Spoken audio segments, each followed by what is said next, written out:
Hello, Sagittarius. Welcome to the Plaid Sheep Oracle.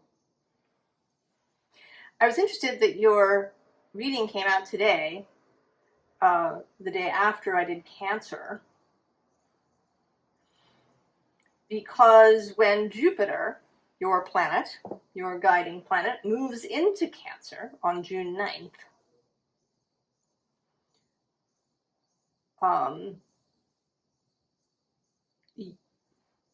the moon will be in Sagittarius. So Jupiter and the moon will be mutually receptive, each in each other's home space. And this felt deeply auspicious to me for Cancer, and I think for you. Jupiter's been moving opposite your sign as he moves through Gemini. It may be that this has been challenging.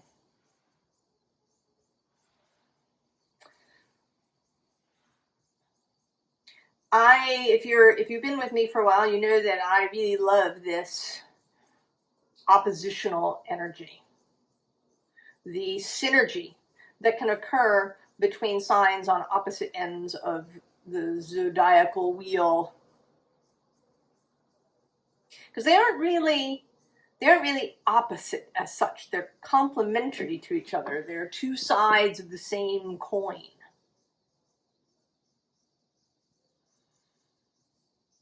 And so it depends on how we view our ability to integrate things, to hold both this and that.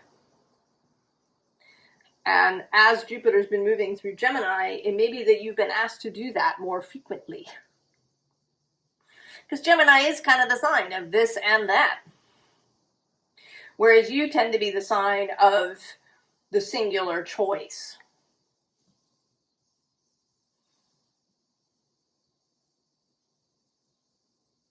The card that came out for you is Nourishment. So this is also a very Cancer thing, and the deck is the Queen of the Moon Oracle.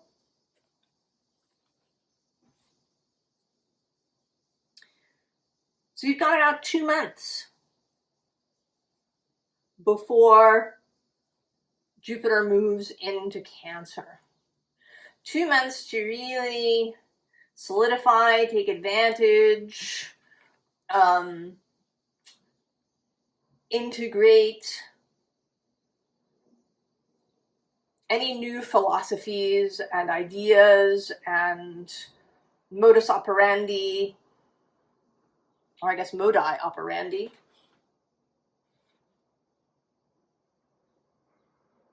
that this journey of Jupiter through Gemini has been offering to you. The card in the middle is Patience. I know. It's a very difficult word for the fire signs, right? You've got your red balloon. You're just ready to go. But right below it is fruition. And then, just as a note, we have gratitude. The bottom of the deck is the void, the dark moon space.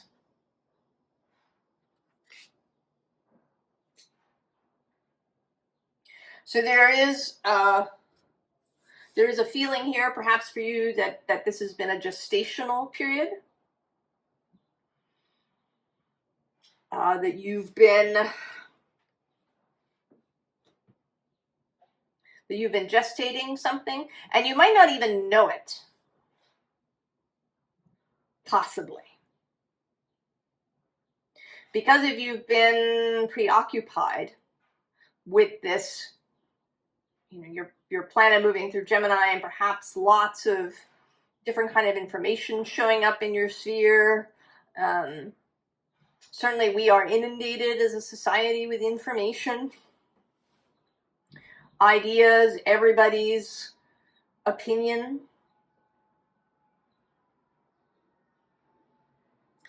And it may be that now, just in these last weeks of Jupiter's move through Gemini, that maybe you are being asked to go more inward with the void. to start turning off the outside input. The card that we begin with over here is the Lovers, which is Gemini's card. But at the bottom of the deck, we have the High Priestess. So it seems to me that we are now entering a space where the suggestion for you, because actually we also have the Four of Cups below the Lovers. And here in the Thoth deck, that's luxury. But it seems to me that the luxury here, because actually right below that we have the Hanged Man. And actually I'm just going to show it. The Tower. Oh, and look at that. I'm just seeing now the Ace of Wands and Cancer's Queen of Cups. Oh, and the Hierophant, who's been just everywhere.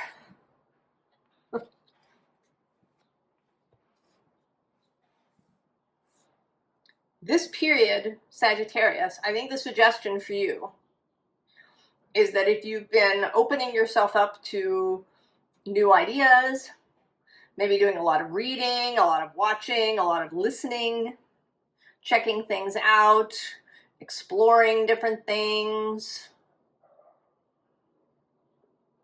just receiving a lot of information, that now it's a time to pull back in. We get here the Prince of Discs. In this deck, he sits, this is the Knight, but is associated with Taurus in this Thoth deck with the bull here. Right, this kind of gathering energy. You know, he's got all these balls and bubbles and things behind him. I sort of see that as his, right, they look, right, they're pearls that he's gathered into his wagon here. And it's time to do some sifting and sorting. We have the Nine of Cups, you know, wish fulfillment, happiness, but also it's a very internal energy. This is personal emotional fulfillment. This is a mastery of the water element. And then interestingly, we have this Eight of Cups, which here is indolence, you know, which is not doing anything, right? To be indolent is to do nothing. But it's also Saturn in Pisces. So I think of it as a, right, it's kind of a culling period. Jupiter, the planet, is associated in astrology often with the liver. And I feel like it's this, I mean, for me, the liver has various associations. It's the liver in part because that's the biggest organ in the body, at least as far as anybody knew back then. And one of the liver's jobs is to sort through things. We're going to keep that, but that's not good for us. We're going to let that go. The liver also stores things like vitamin D and cholesterol. So this is kind of an internal sifting process. What am I keeping? What am I letting go? And then we have disappointment, this Five of Cups. And this too has this sense, right? Usually the Five of Cups has, you know, 3 spilled cups and 2 that are still standing.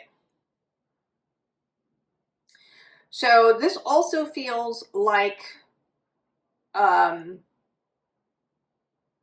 more decision making.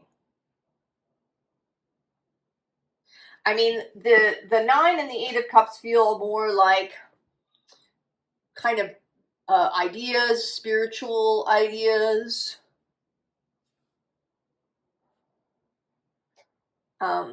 personal philosophy ideas, values.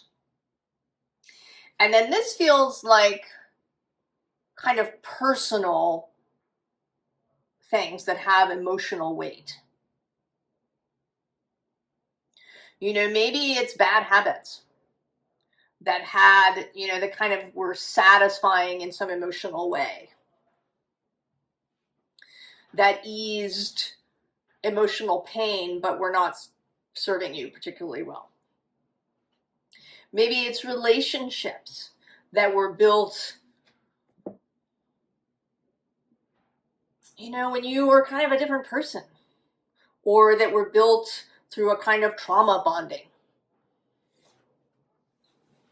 or a, you know, the enemy of my enemy is my friend kind of bonding.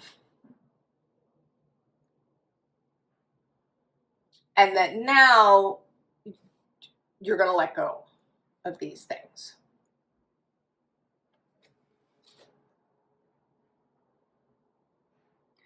And because they're all cups, right? This is all certainly emotional territory, how you feel about things, but also these cosmic waters of how you, you know, what your cosmology is, how you see reality.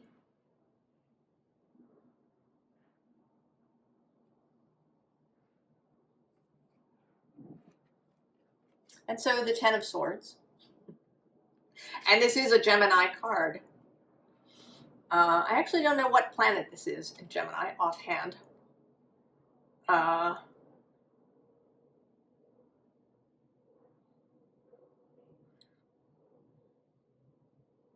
think it might be Mars, perhaps, in Gemini, because the 2 of Cups is Venus in Cancer. But it is an ending.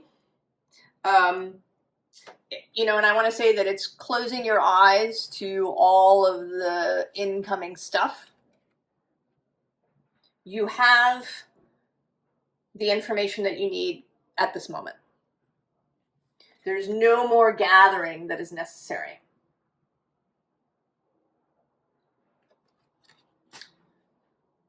Below it is the Chariot, and actually below that is the World.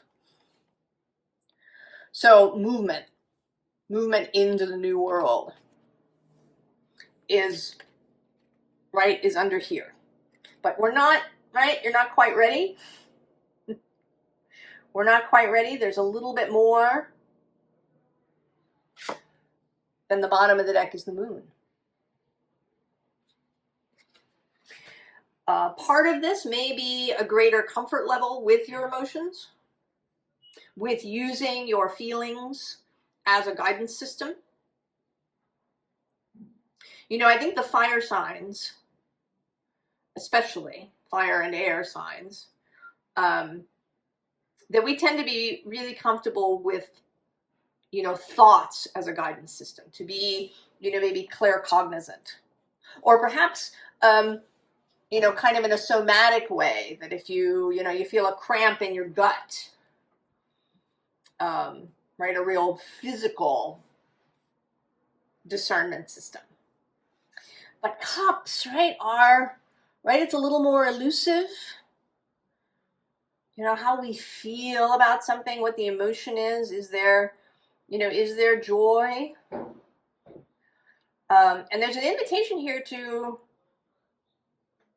explore really learning how to feel, and to not use like words or thoughts or, you know, maybe a feeling in the body,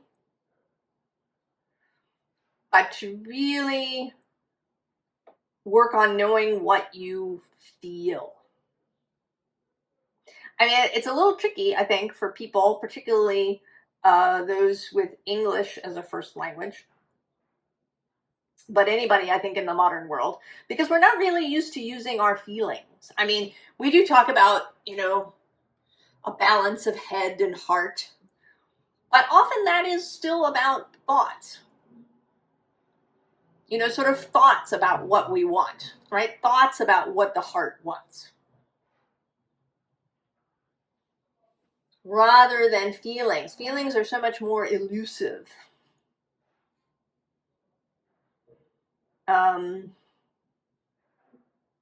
I mean, one way in that is sort of verbal, but is maybe an interesting beginning, is to get just a big fat list of feelings. I think that Brene Brown has a list, and probably Danielle Laporte has a big list of feelings.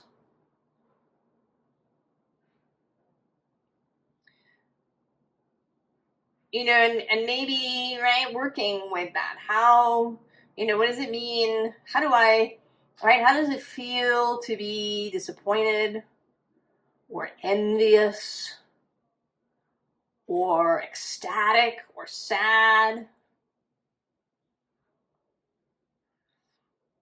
Right, going for more subtle feelings and to just, right, there's an exploration of feeling that is being invited here. Right, getting out of the mind.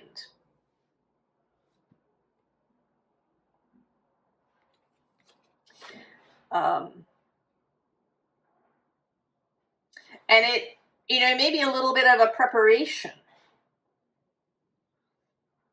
before Jupiter really moves into Cancer, right? To have more practice at feeling and knowing how you feel, because when he moves in there, right, he expands things. And the moon will be in Sag, you know, for the first 2.5 days or so of Jupiter's move into Cancer. So it may feel really intense when it happens.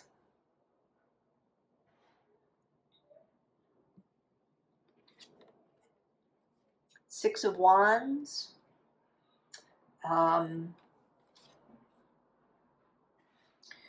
This is Jupiter in Leo.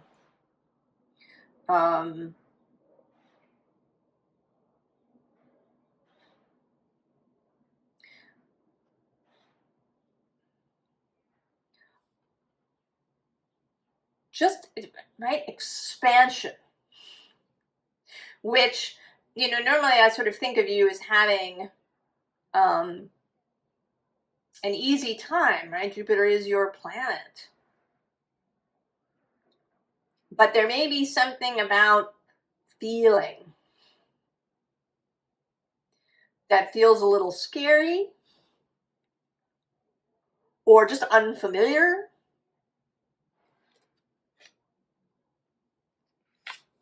And there's the tower. This tower with this gigantic moon behind it.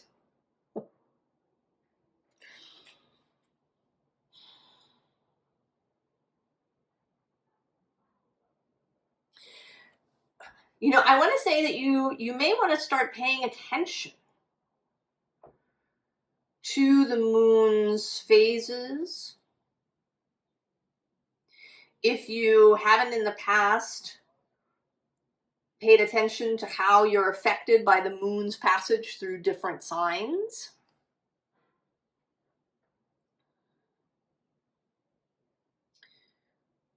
And the, you know, maybe the effect when the moon is in different phases. We're now currently in a waxing phase, headed for the full moon in Libra on April 12th.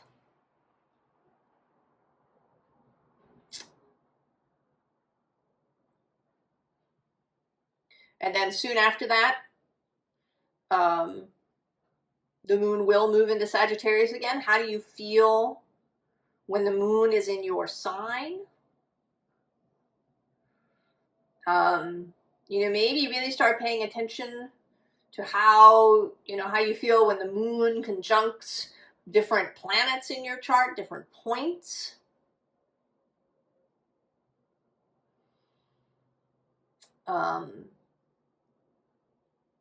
Like just really paying attention to the ebb and flow of your emotions.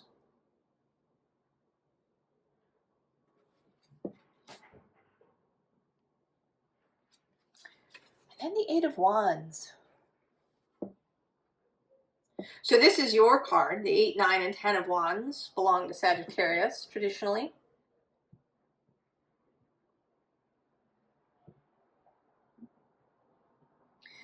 And there's something here about growth. Here in the Northern Hemisphere, we're having spring. The flowers have started here where I am on the trees. The magnolias are opening. The cherry trees are blossoming. The forsythia, crocuses, snowbells are all out.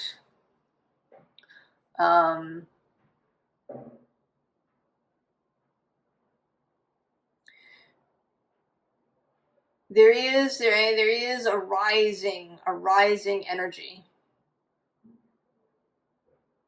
It may even be true if you live in the Southern Hemisphere, because we are in Aries season. So there may be something that even as the energies of nature kind of subside, that there is still something rising within you.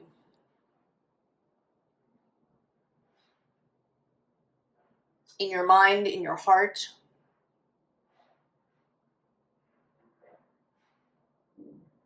There is an opening for this mastery.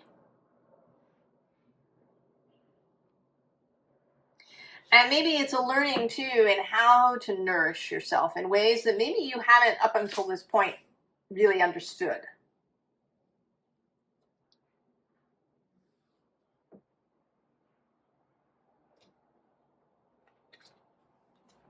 The horse.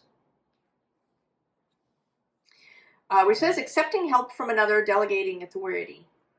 I also think, you know, of horses as an energy of freedom, of movement. They're sort of associated with Sagittarius. Kind of, they're the one half of the centaur energy. And below that is the bee, with luck, industriousness, and sweet victory. So I think that there is in this a new level of freedom for you. The bottom of the deck is the butterfly with beauty.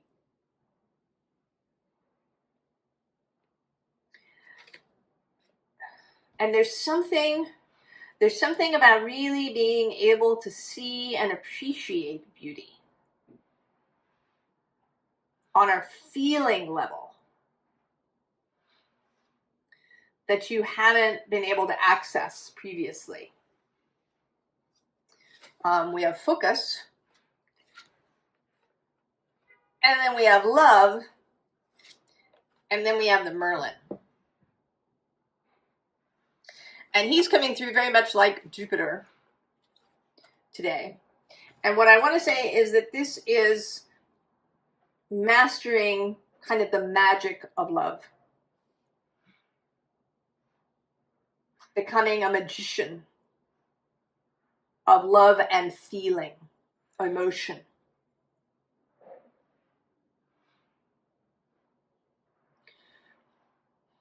I don't know exactly how that would, you know, manifest itself for you in your life. That may be a really personal thing.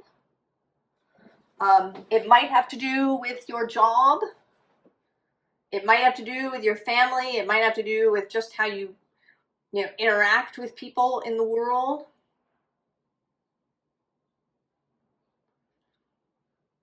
It might have to do with what you're willing to tolerate. Right? In terms of what's coming in.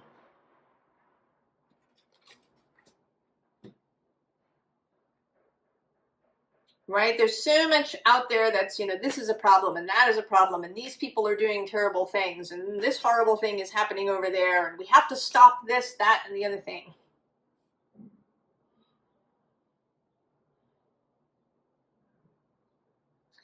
And you may find that your tolerance level for that diminishes significantly when you start to focus right on how you feel. If you ever watch Abraham Hicks, they talk about making it your priority to care about how you feel. So, right, that dictates what you allow, the kind of thoughts that you think, your values, your philosophy.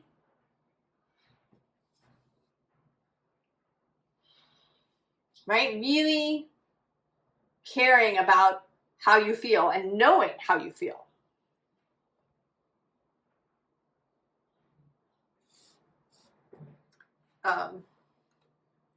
We have the Two of Aether.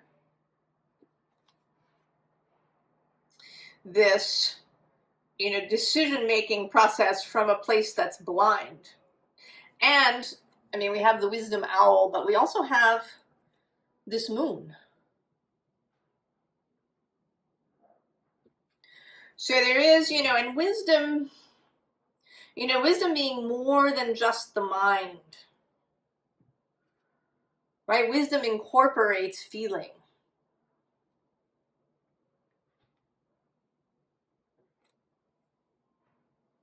Below that is this Six of Aether, which includes, right, there's some butterfly wings going on here. There's this sort of animal nature. There's this priestess character. And then the bottom of the deck is the Chariot. Right, the traditional card of Cancer. These characters are standing on the moon.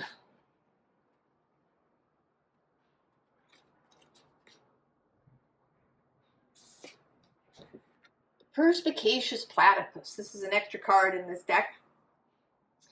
And it's about realizing your full self. Right? Really seeing, coming into fullness, which, you know, is having all the bits. Right? Having thoughts and also emotions, feelings. And really being able to navigate to, right, to know what you're feeling. And to be able to use that as a guidance system. Page of Wands. You are a novice at this. But I think it could be a lot of fun. The Page is a really fun energy. You know, I'm not suggesting any of this, you know, kind of like a homework assignment. I don't want it to feel that way. This is real expansion of the self. This is real nourishment of the self. I think it could be a lot of fun. You could have a lot of fun exploring this.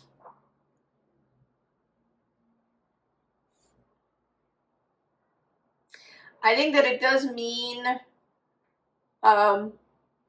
you know, maybe more solitary time, perhaps, than you've been having.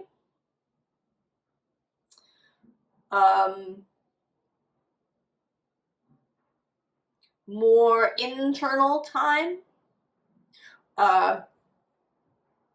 There's a subtlety to this. And I don't generally think of Sagittarius as a subtle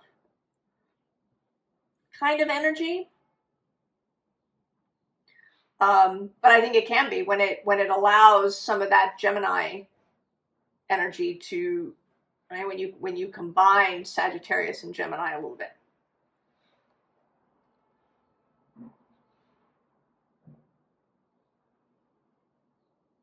Right, Mercury and Jupiter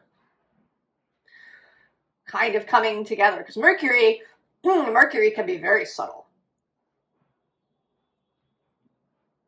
and he goes everywhere, right? He's a psychopomp. He's got, right,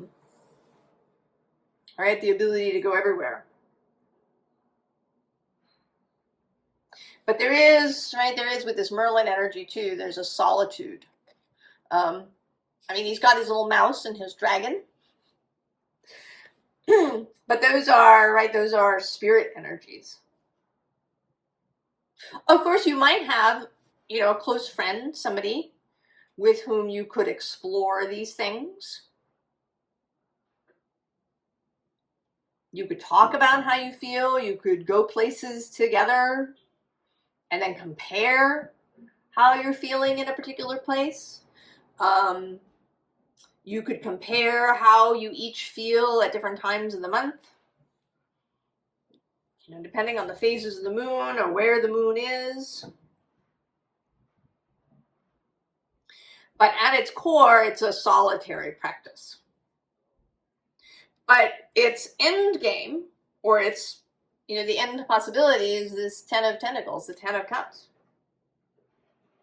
So it starts in the 9, which is that personal fulfillment, personal mastery, and then it moves outward to other people. So this practice will really change your relationships.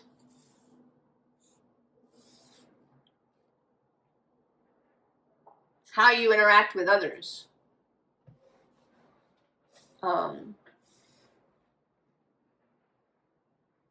You know, it doesn't mean that, you know, you'll have suddenly 100 friends, but that the friends that you have, that there's a, right, a changed quality.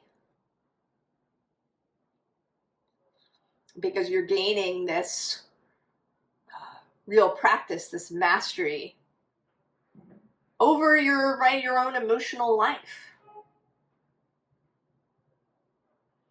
Really knowing your emotional self.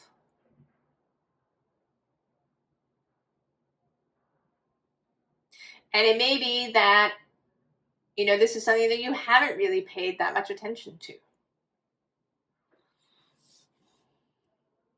You know, it feels with this nourishment that your emotional life is looking for more attention, more nourishment than you've been giving it.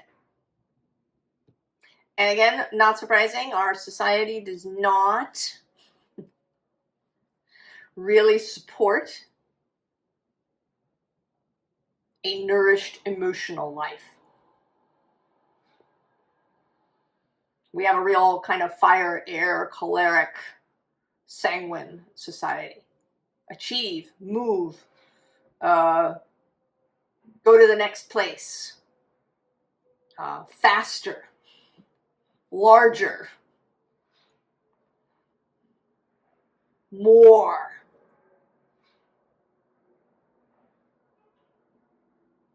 And if you have, you know, those of us that have fire energy, you know, sometimes maybe we're really comfortable with that. If you have a lot of fire, you might really be comfortable with that. Or you may only be partly comfortable with it and you've been kind of suppressing. But I think that even the people with a lot of fire who are really comfortable with the sort of choleric go, go, go thing, I think even those people need this kind of quiet emotional nourishment, even if they don't know it. That even those people have been suppressing something that wants to be expressed and known and lived through.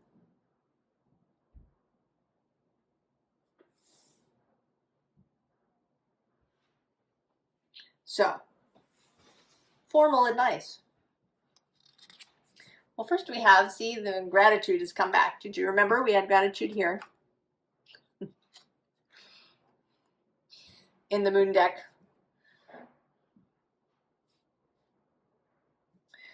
And a sense of appreciation, also a sense of basking and savoring. Below that we have this beauty repeating, and also happiness. Oh, we're going to go one more with the B in prosperity. And then I'm actually going to go one more with this maple spirit of generosity. Oh, and then the stag with leadership. Oh, and I have to go one more. I'm sorry. Patience. Deep.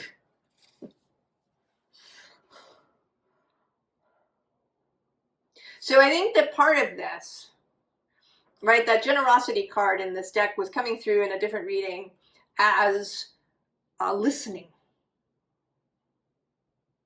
And that's also not a word that I think people would normally associate with Sagittarius. At least I don't usually. Right? A Sagittarius person as a real listener. But why not? Why shouldn't you open that possibility for yourself of really, giving that both to yourself, right? Really listening to yourself, listening to your emotions, to your feelings, but also listening to other people. That is such a gift, I think. To deeply listen to someone. And the quality of listening matters. If you're talking to somebody and they're just waiting until you're finished so they can talk, you can feel that. Even if you're not somebody who, kind of moves in this sphere of subtle feeling. You still know it, even if it's only at a subconscious level. You're going to have a different relationship with that person than with someone who really deeply listens to you. And you can give that to other people. Right? We have the wizard reappearing with focus here on the bottom.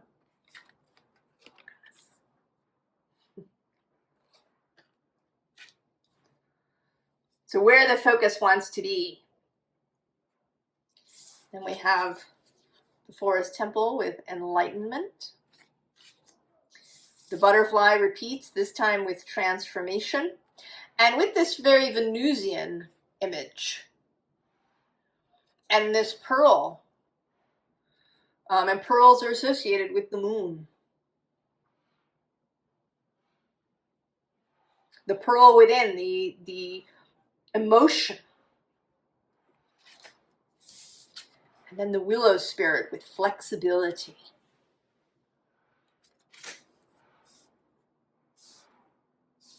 So they're right to move with your emotions is to move more flexibly. And I think that this is all coming out now because you have this 2-month period before Jupiter moves into Cancer. So there's time to practice these things. And I think that when Jupiter moves into Cancer, there's going to be a real change. I mean, I think for all of us, but for you, that this is going to open up something for you. And if you're ready for it, then it will be beautiful. But if you kind of ignore it, it could be overwhelming.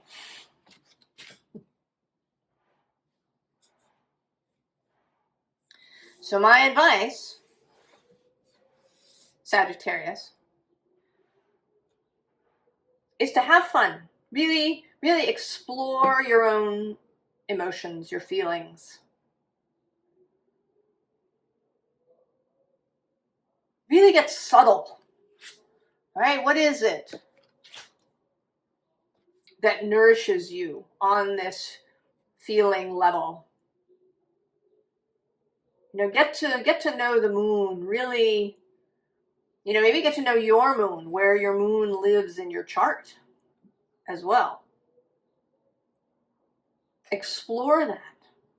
And I'm going to say, don't explore that by, going on YouTube and typing in, moon in Taurus, or, you know, moon in Libra, and seeing what comes up.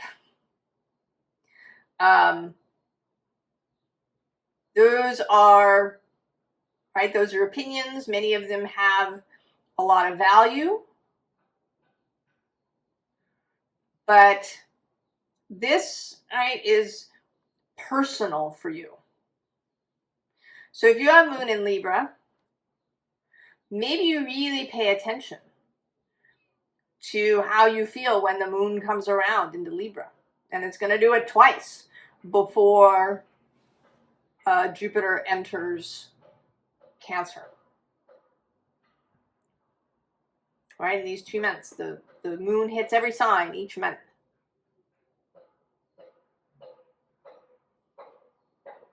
You know, maybe, right, think about what Libra means to you.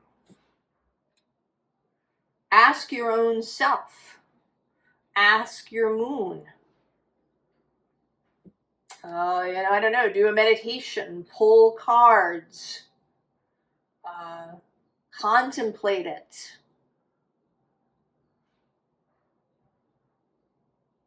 This is your exploration period, Sagittarius. Take full advantage of it.